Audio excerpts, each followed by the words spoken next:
Anak ini terkenal sebagai pembuat onar di sekolahnya. Pria ini bernama Woo-yeon. Tidak ada pertengkaran yang tidak bisa ia menangkan, kecuali siksaan dari gurunya karena dirinya terus-terusan berkelahi di sekolahnya. Namun itu sama sekali tidak membuatnya jera untuk melakukan perkelahian lainnya. Sampai hari itu ada seorang wanita yang baru pindah ke sekolahnya. Ia jatuh cinta pada pandangan pertama, namun tidak menyangka perasaan itu akan bertahan selamanya. Dan kemunculan gadis ini akan mengubah nasibnya sepenuhnya. Percakapan awal mereka benar-benar memalukan karena wanita ini menegur pria itu karena celananya robek. Anak baru ini ternyata begitu populer. Semua pria datang ke kelasnya untuk mengambil fotonya diam-diam. Tidak terkecuali preman-preman di sekolah ini. Setiap hari ia datang ke kelas ini untuk menemui Sung-hee. Sedangkan Woo-yeon lebih baik. Diam-diam ia selalu mencabut kertas-kertas cinta yang ditempel di belakang Sung-hee. Sampai akhirnya ia menyadari keberadaan Woo-yeon dan bertanya kepadanya. Ternyata Sung-hee sangat tidak menyukai kelakuan preman-preman sekolah ini. Sung-hee sangat menyukai topoki dan ia mengajak Woo-yeon untuk bolos bersamanya dan makan bersama-sama. Tapi karena gugup, Woo-yeon hanya bisa minum tanpa henti. Hari itu Sung-hee hendak bolos lagi karena menemukan preman itu ada di kelasnya. Akhirnya ia keluar dan bertemu Woo-yeon yang lagi-lagi sedang berkelahi dengan seseorang. Sung-hee pun mencoba memanjat sendirian sampai tiba-tiba ia jatuh dan ditangkap oleh Woo-yeon yang datang tepat waktu. Mereka berdua pun kembali makan topoki bersama-sama. Karena tahu Sung-hee terus diganggu preman sekolah, ia menyarankan Sung-hee untuk berpura-pura saja berpacaran dengannya agar tidak terganggu lagi. Tepat saat itulah preman sekolah datang. Ketika akan meninjunya, Sung-hee langsung menghalanginya dan berkata bahwa mereka berkencan dan meminta preman itu untuk pergi dan tidak mengganggu kencan mereka. Mendengar itu, Woo-yeon kemudian mengolok-ngoloknya karena ia bergembira Sung-hee menerima tawarannya. Sejak saat itu, preman sekolah selalu mengganggunya, bahkan melemparinya dengan kotak susu. Namun ia berusaha tidak marah dan hanya tersenyum.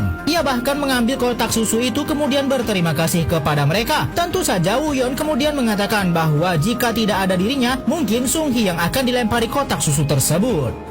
Karena kesal cintanya ditolak, sekelompok preman sekolah memukul pria ini. Woo-yeon menerima pukulan tersebut tanpa membalasnya. Bahkan sampai babak belur, Woo-yeon tetap tidak membalas pukulan-pukulan preman sekolah ini.